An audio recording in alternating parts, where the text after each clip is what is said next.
Welcome to your paper on literary theory. In this video, we'll learn about the theory of Marxism, and this video is particularly based on the background of Marxism. Karl Marx, a German philosopher, and Friedrich Engels, a German sociologist as he would now be called, were the joint founders of this school of thought. Marx was the son of a lawyer but spent most of his life in great poverty. And he was expelled from Germany after 1848, the year of revolutions. Engels also had left Germany in 1842 to work in Manchester for his father's textile firm. They met after Marx had read an article by Engels in a journal to which they both had contributed. They themselves called their economic theories communism rather than Marxism. And their belief in state ownership of industry, transport, etc. were actually something common in their thought. And they did not prefer private ownership. And they announced the advent of communism in their jointly written book, Communist Manifesto. This book was published in 1948. And talking about Marxism, it is a materialist philosophy, something that is opposed to idealism. What do we mean by materialist philosophy? It does not assume the existence of a world or forces beyond the natural world or society that we live in. So what is seen around us, what is experienced, is more important than what is existing as an idea. So in Marxism, they give hardly any space for religion and such ideologies. But idealism somehow gives space for such spiritual, religious aspects of life. Then talking about Marxism, what is the aim of it? It aims to bring about a society that is classless, a classless society, a society without any class. Then it is based on common ownership. As we have already mentioned, they do not prefer any private ownership. So these are the basic ideas we need to know about the theory of Marxism.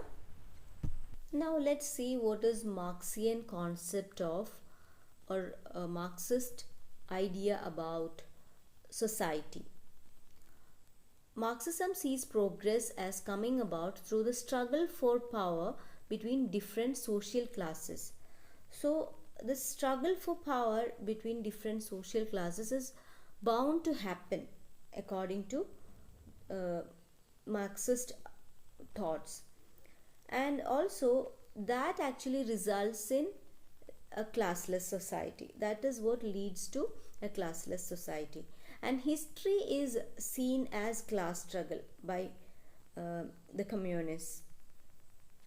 So the way we look at history as a succession of dynasties or gaining of sovereignty or national identity, such things do not come into the scope of Marxist concept of society. It actually thinks of history as a continuous struggle between classes. One concept is that one social class is exploited by another.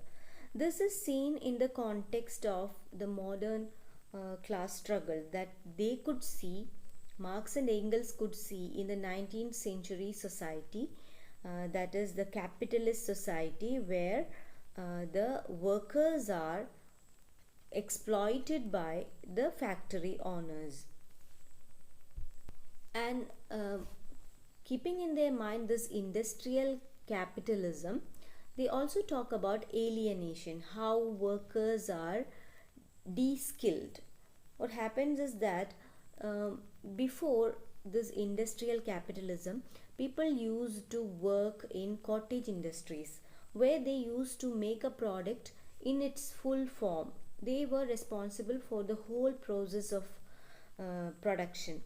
But when they were accepted as a particular um, laborer in a factory, what happens is that they do not know why they are making a particular thing. They are only partially taking part in the production, and uh, the worker does not know much about the end product. They only make a part of it, so they do not know what is going to happen, and that creates a kind of alienation or a detachment for this person, for the workers.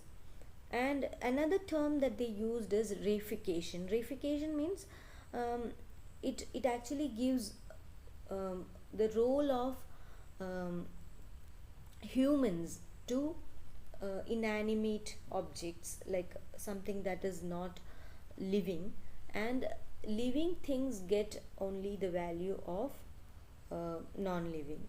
That's the idea of it. Like the human beings are considered as a hand, just a hand, or an employee, or someone who is working. Their work is given value, money is given value, but human beings are not given value. These are the concepts that led to the formation of this particular uh, theory. Now, the basic structure of society in a Marxist uh, concept is that it consists of a base. What is a base? A base is actually the material means of production, distribution, and exchange. So, what are the forces or means of production? How is something produced in a society? What are the materials that go into producing it? Who are taking part in it? That is the relations of production. And what kind of a relationship exists between the people who are involved in the process of production? These are the things that we call as base. Actually, it is the economic base which causes the which is the cause for the economic existence of the society. Then next is superstructure. Superstructure is a world of ideas, art, religion, law, and so on. These constitute the superstructure. So what we have to understand is that the superstructure is shaped by the base, or the economic base is responsible for the superstructure. And the superstructure in turn, actually, it makes sure that the base is remaining the same. It maintains the base. So there is a mutual connection between base and superstructure.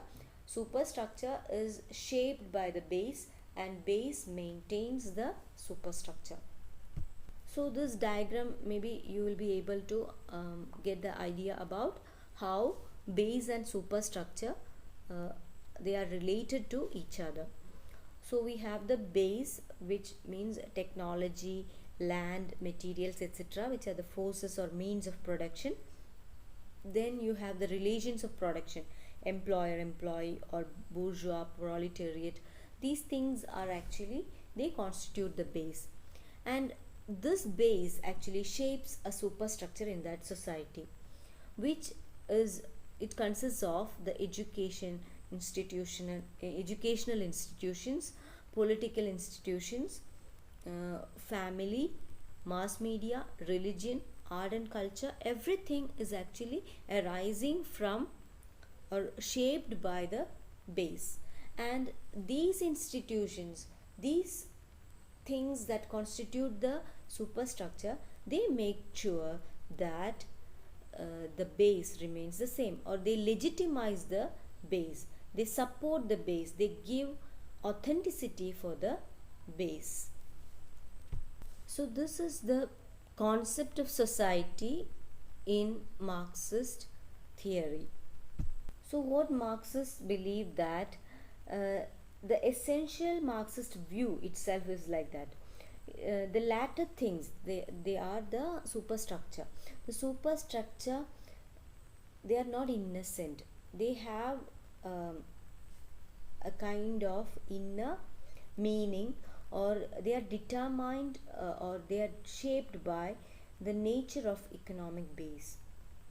And this belief about culture, that is known as economic determinism. So whatever you see in the superstructure, it is determined by the base. This belief is central to Marxist thinking, and that actually influences the Marxist literary criticism, about which we'll learn further in our next video. Thank you for watching.